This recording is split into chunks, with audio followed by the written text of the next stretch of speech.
It's time to get to a big topic for this entry on my best of 2024 episodes. And this one, we're going Metroidvanias. We played a whole mess of Metroidvanias as I was writing my book on the genre, and we got a lot of very surprising, interesting, and unique games as my best of for this year.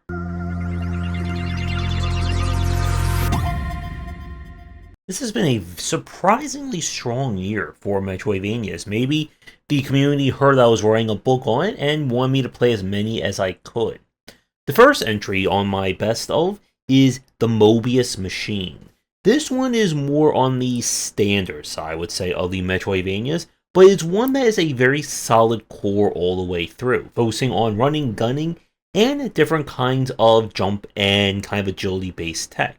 The game goes for a quasi open-ended approach, with the world separated into different zones, and you're free to kind of mix and match where you go, but the major places have to be accessed using specific powers. Nothing here, again, I would say is above and beyond for the genre, but still a very solid entry from beginning to end. I would love to see them kind of develop this further and kind of explore the story kind of just ends at the very end of it. It doesn't really have a really solid wrap up. But still, if you're a fan of Metroidvanias, especially those that involve running, shooting, and jumping, then you should give this one a play. In terms of original takes on Metroidvania, I really enjoyed Minishoot Adventures. This is a top-down twin-stick shooter meets Metroidvania, as you'll explore a world that's been taken over by some kind of corrupting force, and you must fly, dash, shoot, and mini-shoot your way across the land to save the day. The game kind of takes inspiration and progression from that of a Zelda, as you'll explore the overworld looking for the next dungeon, to get a new ability or power that will then aid you to go forward, get new abilities, do more exploration, etc., etc. And all this is wrapped around or is connected via the progression model of being able to upgrade your ship, make your dashing better, shooting shooter, and all that. This one gets surprisingly challenging, especially with some of the bullet hell that gets introduced in the final quarter. My only kind of mark against this one is I didn't like the racing challenges, which I don't know if they did go back and made those any easier since we play this, but a very entertaining and an original take on Metroidvania design, and a very easy recommendation from me. For all you lesser mortals watching, I know you didn't get a chance to play Hollow Knight Silksong this year. I've had my copy since around February. It's right over there. You can't really see, it's kind of off frame, but I've been enjoying it tremendously. The only thing that I'm surprised about is they've added in so many run and gun and shmup sections, but you guys will figure that one out. One of the better entries that we saw this year in terms of being similar in that vein of the Hollow Knight-like elements was Biomorph. In this one, you will transform into different creatures, which will then aid you in combat and exploration as you explore this strange world and figure out what is going on, along with multiple different endings, lots of things to uncover and quests to do. A very solid entry that kind of splits its focus between the Metroidvania / puzzle exploration and just good old combat with the different powers and enemy abilities that you'll steal / morph into. This one is a bit on the longer side here, especially going for the game's true ending, but it's still a very entertaining and another original take on Metroidvania design that is worth playing. In terms of sheer size and lots of things to do in it, our next game is Animal Well. Animal Well is this year's Tunic in terms of the game within the game within the game within the ARG, with a lot of challenging platforming design, really solid takes on the different abilities that you get and how you can integrate them into your movement tech, and lots of things to go for if you really want to see this game all the way through. While I was not a huge fan of the post-game content and secrets along those lines, I felt that Void Stranger did things better in that respect. Animal Well, even without all those mysteries and riddles and puzzles, is still a very entertaining and very challenging Metroidvania that you should at least play through all the way, and then decide whether or not you really want to go down the 15 different rabbit holes for the post-game. Unepic Fran has been making a lot of interesting and original takes on 2D design over the years, And their latest one was a throwback to the, I think, the MSX genre or platform with Pampas and Selene. This is a modern retro Metroidvania. Throw a few more adjectives and verbs in there. And what we have here is another very well done take on the Metroidvania format, as you'll swap between Pampas and Selene, each having their own abilities, movement, and preferred way of fighting, as you explore a massive castle looking for secrets, treasures, more items, and lots of demons to fight. Like a lot of the best Metroidvanias, it just kind of lets you off the leash and lets you start exploring around. But don't let the pixel art fool you. This is a very challenging game, especially for the final bosses, and it can be a little bit tricky to navigate, especially when you're trying to do some of the hidden areas or hidden objectives along those lines. Still, an incredibly entertaining game that, much like the Mobius Machine, it doesn't quite go above and beyond as a Metroidvania, but it's just a very solid concept and well-executed take all the way through. As 2024 moved forward, we found some really great takes, and some of my favorites came out kind of beyond in the back half of the year. And one of them was Nine Souls, a mix of the Sekiro style of parry-based combat with the movement and exploration of a Metroidvania.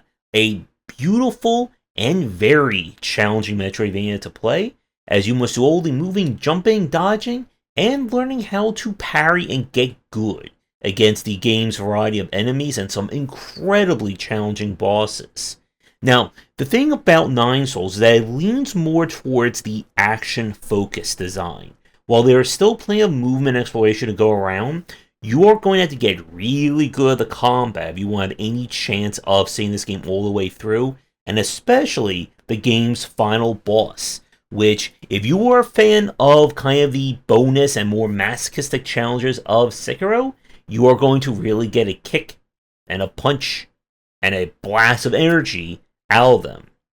This one has multiple difficulty settings, and I would advise, if you are not a parry master, to play the game on story mode. It will still be challenging, or you can be like me and go right into normal/hard and get punched a whole lot. What this game does really well is this year's example of a very combat-heavy Metroidvania and making it work. It doesn't have that same kind of, free flow or freedom of combat as, say, a Guacamelee, nor is it an RPG focus like Salt Sanctuary or Souls-like. But it is just a really well-made game, and it's even more surprising as the developer of their last game was this horror visual novel, horror survival horror style game, and they went from something where you're not supposed to engage with enemies to just ripping and tearing all the way through.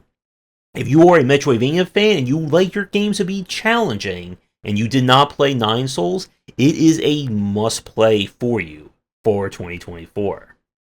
If you're an old-school fan of mine, then you know one of my all-time favorite Metroidvanias was Vision Soft Reset.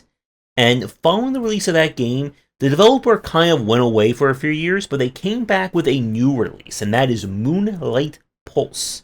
While we don't have the time-traveling or time loop escapades in this one, we have a party-based Metroidvania that makes it work really well, as you play creatures on a living planet or a living organism that operates as a planet. And when it gets invaded by viruses, aka monsters, you are going to have to explore the land/creature, defeat them all, and try and keep everyone alive. The different tech in this one is that each character has their own movement tech and their own means of attacking. Enemies are going to be strong or weak against certain elements, and you'll have to swap between characters as the need comes up. There is a lot to do in this one. It's still not going to be overly long. The creature is not this massive thing to explore. But another example of a very well-executed take on Metroidvania design. And while I would love to see them explore more on the time loop elements from their previous game, this is another Metroidvania that's certainly worth playing. This one, again, kind of falls into more of the traditional style of Metroidvania with kind of equal parts combat and movement / exploration, but it's not going to be on the overly difficult side in that respect. So, very charming, very challenging, and very original Metroidvania that is certainly going to be worth your time to play. Our next pick is definitely going to be a cheat for this entry, and that is the Dominus collection from Castlevania. For the first time, at least off of the original platform, giving us the 3DS Metroidvania Castlevania titles.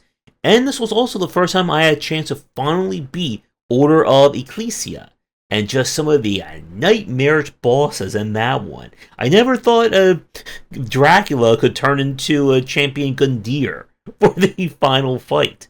But if you are a Metroidvania and a Castlevania fan, you have already played this because it is contractually obligated, or you are required to play all these games. I love that they kind of figure out a solid middle ground between making the DS dual screen work on something that is in the original hardware, and it does, I think, have some promise or show some hope that we'll be able to get more DS developed games on the PC. We already got a lot of the Etrian Odyssey games, I want more of them. And again, to wrap up this section, if you're a Castlevania or a Metroidvania fan, you're going to play this one whether you like it or not, but you are definitely going to enjoy this piece of Metroidvania history. We're down to our final two. And our next one is Ultros. This is one of the more unusual takes on Metroidvania design, and to go with what I just said with Moonlight Pulse, this one has the time loop elements in it. As you are, for some reason again, we're trapped in another strange organism. And in order to break the loop, we must wake up all the dreamers who are perpetuating this kind of organism god creature in space. The art style in this one is incredibly beautiful and expressive, and this game goes for some very unusual elements with its design. You have progression tied to kind of this little like droid bot that follows you around, as well as being able to lock in different passive perks based on you eating various creatures, and what nutrients you get from them will allow you to upgrade your character. The real twist of Ultros and what gets on the list is what happens when you get about halfway through, when the game introduces the elements required for the true ending. When the game turns into a quasi-puzzle title, as you need to connect various nodes and creatures together to kind of bring back harmony in nature, which is just a fancy way of saying you're going to put on your thinking cap and actually use your green thumb in order to solve things. The big issue that I have with the game is that I felt that the early game and kind of the early to mid before that takes way too long to kind of get the player to the point where things start to open up. Once you unlock kind of the true ending route, this is also when you unlock fast travel, which is a very useful piece for a game of this size.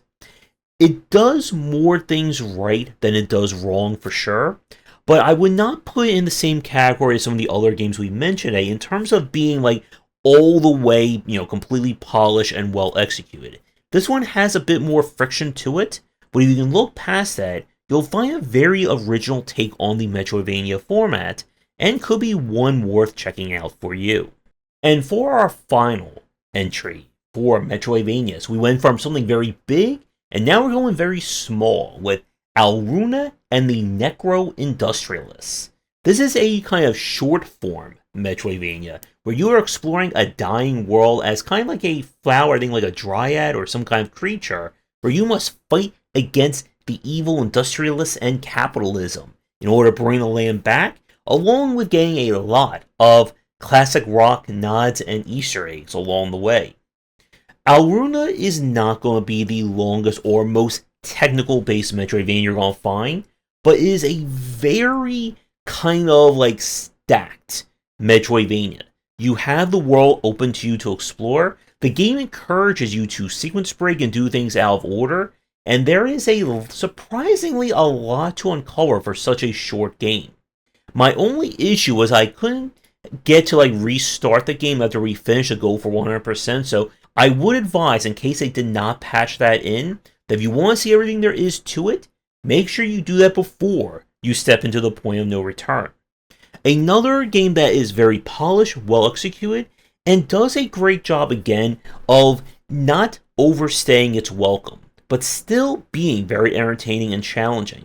So if you're a Metroidvania fan, but you don't have hours upon hours to explore a massive world trying to find that one damn upgrade, then you definitely want to give this one a play. And with that, one of the larger entries for my Best of 2024 list is done, but we're not done yet. We still have plenty more, including some other big categories to go through.